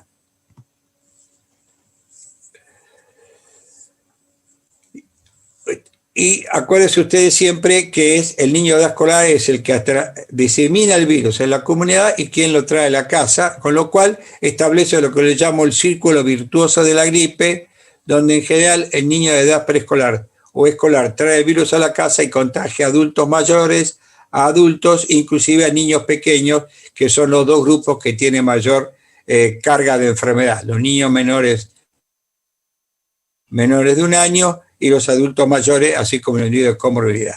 Es lo que yo digo, la pirámide conceptual de la influenza: enfermedad inaparente o en general poco importante, como los niños de edad preescolar y escolar, que dan enfermedad inaparente o moderada, ¿no?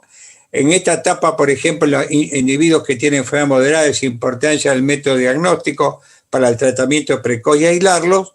Y luego la enfermedad severa y muertes, que afecta habitualmente en infantes, adultos mayores y con factores de riesgo. Y en general la transmisibilidad se da en todo momento. Y lo que habitualmente uno detecta como carga de enfermedad son los cuadros moderados, severos y muertes. Y la hospitalización obviamente es en pacientes severos y pacientes que tienen mortalidad. Miren ustedes qué interesante, es para que vean ustedes cuando hay un virus pandémico, cómo afecta, diríamos, la carga de enfermedad. Esto es la epidemia de 2009 en Argentina, donde fíjense ustedes, después de los 2 años de edad, todo lo que está en naranja o en naranja suave fue virus pandémico. Fíjense ustedes el impacto que tuvo, y atravesó prácticamente todas las edades, y ese año, salvo los menores de 1 año, y alrededor de 1 año no hubo casos de bronquiolitis, muy poco. Ustedes ven que es impactante como un virus pandémico opaca, como digo yo, al resto de los virus. Y este año, miren ustedes el impacto enorme que tiene el COVID-19, que es el 99%, y donde el virus de influenza fue el segundo virus en frecuencia, y prácticamente no hubo virus sincicial respiratorio y prácticamente no hubo adenovirus, demostrando el impacto que tiene el COVID-19 en nuestra población en este momento.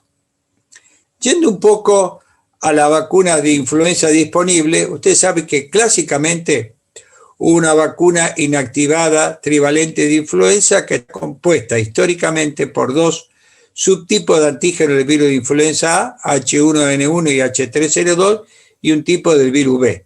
En general, ustedes saben que el H3N2 es un virus que habitualmente tiene capacidad sobre todo de mutar durante la circulación de ese año, ¿no? Y la vacuna disponible incluye vacunas, o la forma disponible incluye vacunas que son de partículas, subviriones, antígenos purificados de la superficie del virus, o vacunas tipo SPLIT. Y también hay vacunas trivalentes intranasales, que ha tenido bastantes dificultades, sobre todo en los chicos pequeños. últimamente se han desarrollado vacunas tipo cuadrivalente y se está trabajando vacunas a virus atenuado cuadrivalente para mayores de 2 años. En general, los criterios de valoración de vacuna de influenza, títulos geométricos, uno dice que el índice de protección es con los anticuerpos y inhibidores de hemoglutinación son más de 1 en 40, y cuando tiene más de 1 en 40, las vacunas, si machean con el virus circulante de ese año, tienen más de un 50% de eficacia. Y por otro lado, está el índice de cero conversión, que en general, si los títulos son menos de 1 en 10, deben cero convertirse a título de 1 en 40 o más, y si el título ya es de 1 en 10, debe tener 4 veces mayor en esto. Y finalmente, estudios de no inferioridad y estudios de eficacia. La respuesta inmunológica a la vacunación, habitualmente uno se acuerda siempre que este es un virus que generalmente son anticuerpos circulantes contra la hemaglutinina, tanto séricos como secretorios, tanto IgG como de IgA, y se producen además linfocitos circulantes estimulados como respuesta frente a los antígenos virales, tanto de CD8 como linfocitos T citotóxicos.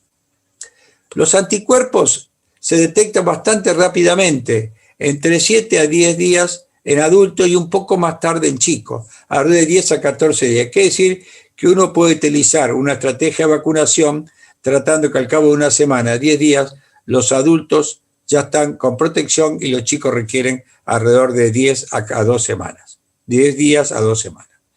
La duración de la inmunidad es alrededor de 1 año, diríamos, pero en general los individuos tienen algún tipo de memoria inmunológica, aquellos que son vacunados todos los años. Es paradójico porque hay discusiones si cuando uno se vacuna todos los años tiene menor respuesta de anticuerpos, y por otro lado, los que se vacunan todos los años, como se demostró en la epidemia del 2009, había anticuerpos y reacción cruzada que protegían contra el virus del 2009. Por eso, paradójicamente, hace años los adultos mayores no tuvieron tanto impacto como tienen en otros años con la vacuna de gripe. Acuérdense que en el año 2009 el grupo más impactado fue básicamente los que tenían comorbilidad, la mujer embarazada, que fue un grupo que apareció, los niños, especialmente los niños prematuros, los que tienen enfermedad neurológica, la obesidad mórbida que se incorporó, teníamos, y también los niños con enfermedades genéticas y trastornos neurológicos.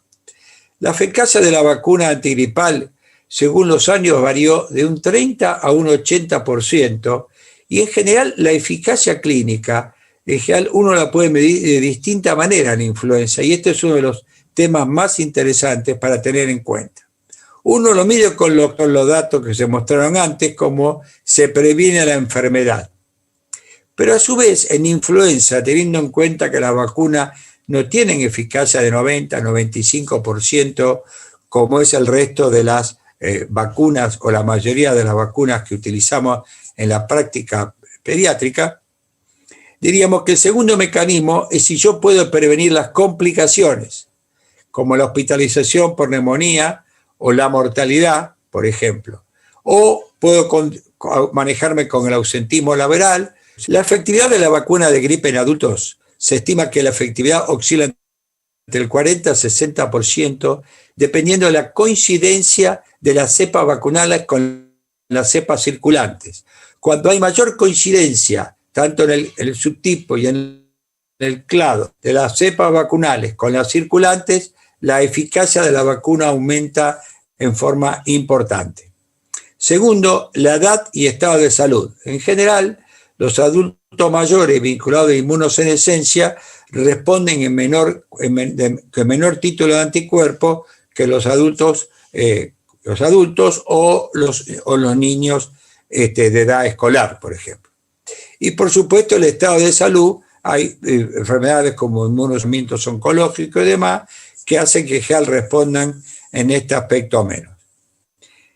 En general, la vacuna de gripe históricamente siempre mejora mejor para los virus B y para el H1N1 que para el H3N2, por algo que ya les comenté antes, que es que el virus H3N2 tiene capacidad de mutar durante la circulación anual. En Estados Unidos se vacunó alrededor del 50% de la población. Observa en países centrales cómo la población no es una gran entusiasta de la vacunación.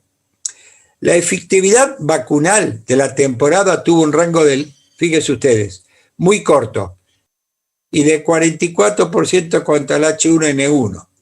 Sin embargo, aún vacunándose el 50% de la población y con esta baja efectividad, se previno 4,4 millones de enfermedad tipo influenza, 2,3 millones de médicas por influenza, 58.000 hospitalizaciones por virus de influenza y 3.500 muertes por enfermedad de influenza. Lo que revela claramente que aún con malas coberturas y no con gran efectividad vacunal, la vacuna tiene impacto en la enfermedad que tiene el virus.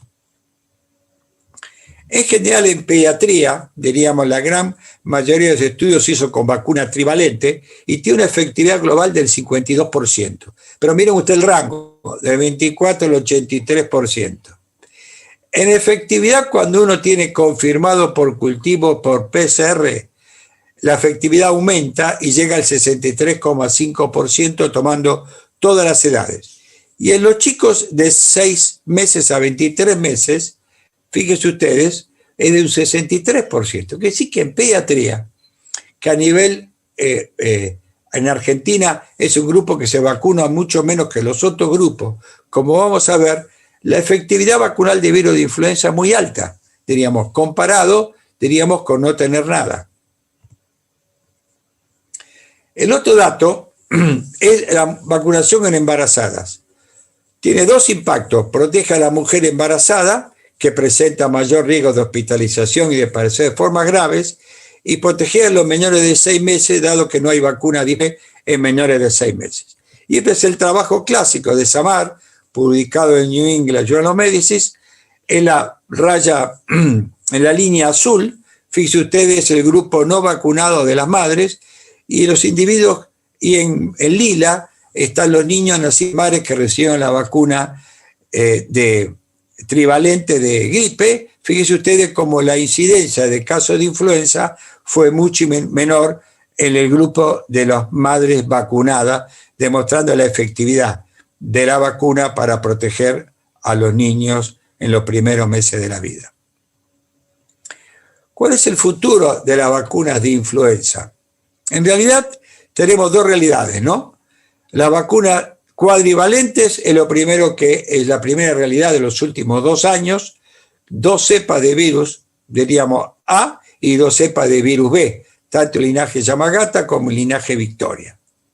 La segunda, la realidad, son las vacunas de influenza con adyuvantes para mejorar la respuesta inmunológica en adultos mayores de 65 años, y también se ha utilizado esta vacuna adyuvantada en niños pequeños en Canadá. Yo creo que la vacuna adyuvantada es una realidad. Creo que los adultos mayores de 65 años por la inmunosenescencia tienen un rol muy importante por la estimulación sobre los linfocitos T. Y por otro lado, dentro del futuro de la vacuna de influenza tenemos una necesidad que vacunar a otras franjas etarias, y tenemos 2 futuros. No más vacunas elaboradas en huevo. Ustedes saben que uno de los problemas que tienen las vacunas elaboradas en huevo, especialmente el H3N2, que va mutando durante la reproducción en la membrana correolaitoidea, diríamos, y cuando la vacuna se prepara es ya un nuevo virus que está presente. Y lo segundo es que la escasez de huevo varía de año a año, o mejor dicho, la capacidad de tener huevo varía año a año en función de cuán entusiasta es la gallina y el gallo. El futuro es la vacuna recombinante cuadrivalente y vacunas en general en cultivo celular, que es la otra línea de investigación en forma importante. Uno de los temas, el CDC y el EMEA recomienda que es útil tener vacuna cuadrivalente para proteger a todos los linajes, Victoria y Yamagata en una misma vacuna.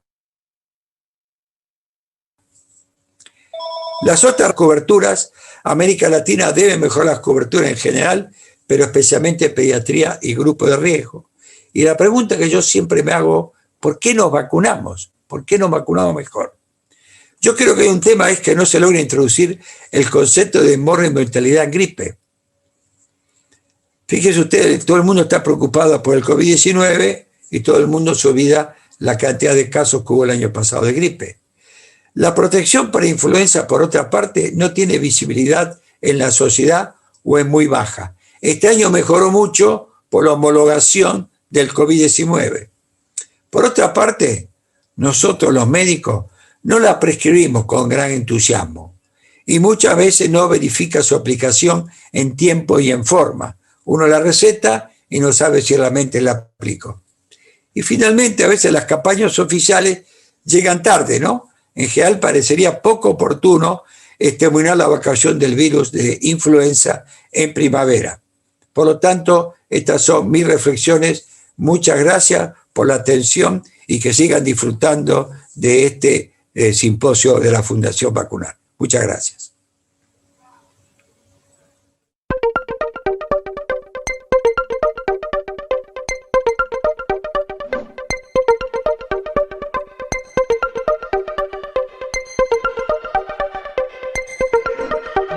Para viajar, los adultos mayores de 5 años tienen que tener las mismas 2 dosis que hacen falta para estar en el país. Si un adulto no recuerda su antecedente de vacunación, puede hacerse una serología, una IgG, sarampión, rubiola. Si son negativas, se pueden vacunar independientemente de la edad. Si bien nosotros recomendamos la vacuna para los nacidos después del 65, si una persona mayor de 53 años tiene serología negativa y no tiene contraindicaciones para recibir una vacuna virus vivo atenuado, puede recibirla. Respecto a los niños, si tienen una sola dosis, si están en el grupo que todavía no fue blanco objetivo de la campaña de seguimiento, o sea que solamente tienen la dosis de los 12 meses y va a viajar a un área donde sí hay casos, es recomendable que reciba una segunda dosis. Y de 6 a 11 meses, depende, si va a área con circulación viral, entonces sí, debería recibir la dosis 0.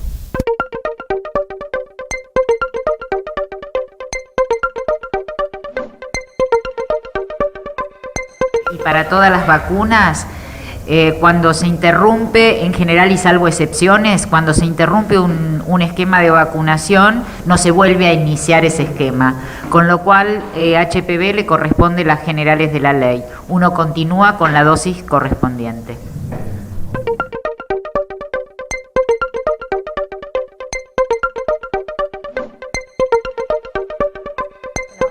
Acá tenemos distintos grupos que tenemos que considerar. Lo que es, hay que tener en cuenta primero que hay enfermedades de riesgo que requieren del esquema secuencial, más allá del esquema que uno reciba de Neumo 13, incluso recibir una dosis de Neumo 23. Recordar que la Neumo 23 se puede dar en los niños mayores de 2 años de edad, porque son quienes tienen mejor respuesta y de quienes tienen indicación.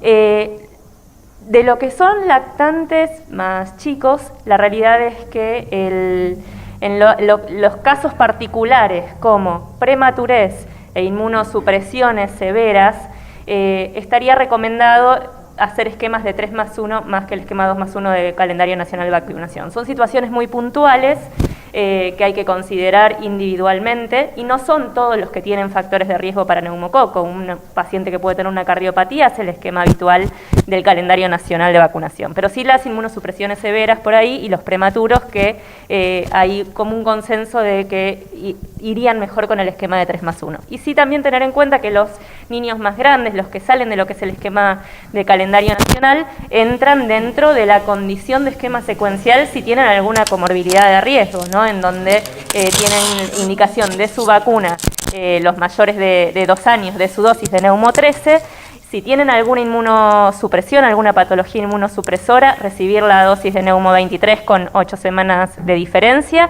y si su condición de base no es inmunosupresora, recibir la Neumo 23 con 1 año de diferencia desde la Neumo 13. Bueno, muy bien, muchas gracias. Bueno, pues ya estamos terminando. Fue una sesión muy fructífera. y los esperamos mañana para las próximas intervenciones. Buenas noches. Muchísimas gracias. Muchas gracias. Gracias a ustedes. La pandemia demostró que las enfermedades no respetan fronteras. Todos somos vulnerables. Es importante que ante la situación de aislamiento no se descuide la vacunación. Si dejamos de protegernos, aumenta el riesgo de que aparezcan otras enfermedades para las cuales ya contamos con vacunas. Asegúrate que vos y tu familia tengan las vacunas al día. Consulta con tu médico. La vacunación es esencial. Las vacunas protegen.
Al día de hoy, Seqirus es la encargada del desarrollo y producción de Afluria Quad, una nueva vacuna antigripal cuadrivalente inactivada que genera una inmunización activa contra la enfermedad de la influenza, causada por los virus del subtipo A y del tipo B. Es una vacuna purificada, inactivada de virus fraccionado. Contiene los antígenos de las cepas de influenza A y B. La vacuna está precalificada por la Organización Mundial de la Salud para el Hemisferio Sur.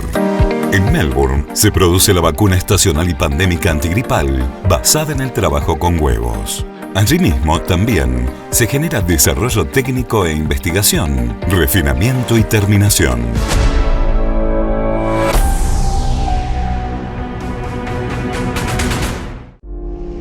Todos los niños sueñan con hacer cosas increíbles.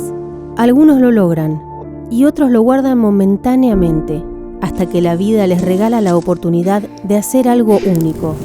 Para todos los que alguna vez fantasearon con salvar al mundo y le han dedicado tanto a ese sueño, les decimos gracias. Sabemos de su esfuerzo, sus temores, cansancio y frustraciones, que a veces se sienten solos y que lo más importante es tomar fuerza y seguir. En MSD sabemos que en los próximos años este momento quedará como un recuerdo difícil, pero también como aquel en el que su sueño de salvar vidas fue cumplido. Gracias.